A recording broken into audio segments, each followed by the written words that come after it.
PSM Makassar dengan berat hati tak lepas Yance Sayuri ke timnas Indonesia, ini alasannya. PSM Makassar dengan berat hati tidak melepas Yance Sayuri ke timnas Indonesia yang akan menghadapi kualifikasi Piala Dunia 2026. Timnas Indonesia bakal menghadapi Brunei Darussalam pada putaran pertama kualifikasi Piala Dunia 2026 zona Asia. Untuk menghadapi dua pertandingan itu, pelatih timnas Indonesia Shin Tae-yong memanggil 25 pemain. Dari 25 pemain itu ada satu pemain PSM Makassar, Yance Sayuri. Akan tetapi Yance Sayuri nampaknya tidak bisa memberikan jasanya untuk memperkuat timnas Indonesia. Media officer PSM Makassar, Sulaiman Abdul, menyampaikan rasa bangga bahwa pemain PSM Makassar dipanggil timnas Indonesia. Lebih lanjut, ia menjelaskan bahwa PSM tidak bisa melepas Yance Sayuri karena pemulihan cedera. Pria yang akrab disapa Sule itu menjelaskan bahwa manajemen tim sudah bersurat ke timnas Indonesia soal tidak melepas Yance. Pihaknya terbuka untuk dokter timnas Indonesia berkomunikasi dengan dokter tim PSM Makassar terkait kondisi cedera Yance Sayuri. Yance Sayuri memang absen saat PSM menghadapi PSIS pada pekan ke-14 Liga 1.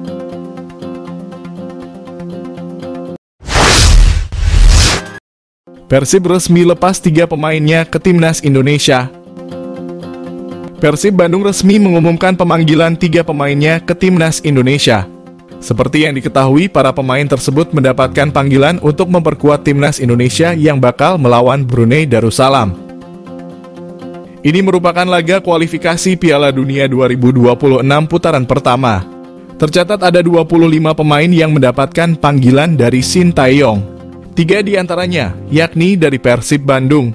Mereka adalah Mark Klok, Rachmat Irianto, dan Edo Febriansah. Persib sendiri telah mengumumkan pemanggilan ketiga pemain di atas melalui website resminya. Ketiga pemain tersebut lalu dijadwalkan bisa mulai bergabung dengan timnas Indonesia pada tanggal 9 Oktober mendatang.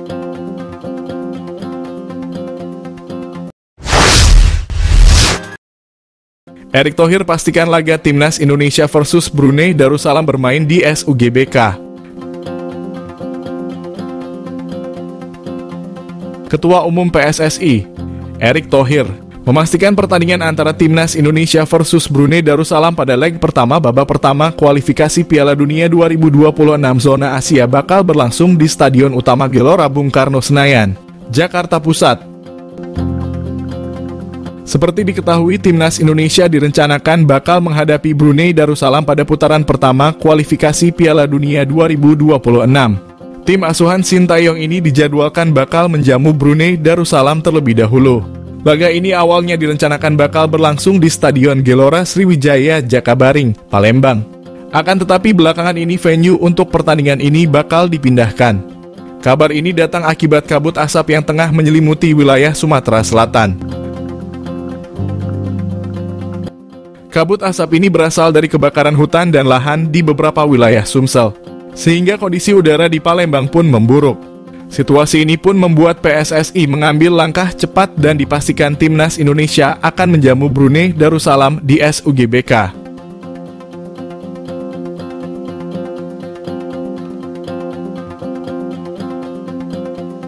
Erick Thohir mengatakan bahwa sebenarnya pihaknya memang sebelumnya telah memutuskan untuk pertandingan tersebut berlangsung di Sumsel.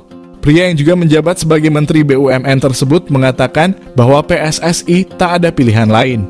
Apalagi setelah melihat situasi kabut asap yang masih menyelimuti Palembang. Melihat situasi ini, Erick Thohir mengaku PSSI telah memutuskan pertandingan antara timnas Indonesia versus Brunei Darussalam kembali ke SUGBK. Sebab sejak awal skuad, Garuda memang direncanakan main di SUGBK. Tetapi akhirnya diputuskan ke Palembang karena PSSI ingin timnas Indonesia bisa dinikmati semua penggemar tanah air. Dengan harapan warga Sumsel bisa mendukung dan menonton langsung timnas Indonesia di stadion. Dengan keputusan ini, Erick Thohir pun meminta maaf kepada warga Sumatera Selatan karena belum bisa mendukung langsung timnas Indonesia. Sebab keputusan ini diambil oleh PSSI karena cuaca di Palembang tidak mendukung. Sekedar informasi, timnas Indonesia apabila berhasil mengalahkan Brunei Darussalam dalam putaran ini, mereka berhak melaju ke putaran kedua.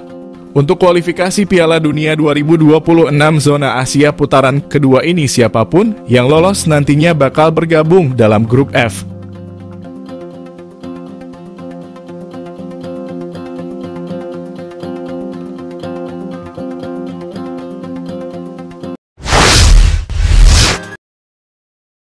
Kabar baik datang dari timnas U17 Indonesia yang ada di Jerman.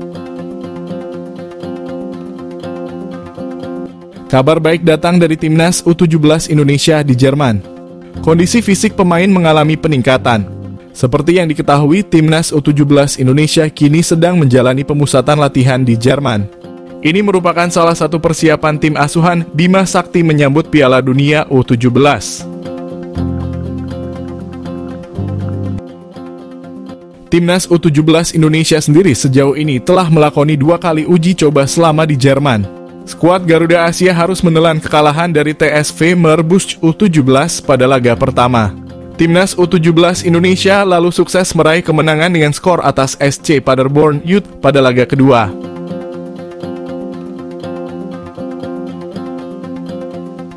Pertandingan tersebut terlaksana tanggal 2 Oktober lalu. Setelah laga itu, timnas U17 Indonesia langsung kembali menggelar latihan. Sebuah kabar baik lalu diungkapkan oleh Gilang Ramadan selaku pelatih fisik timnas U17 Indonesia.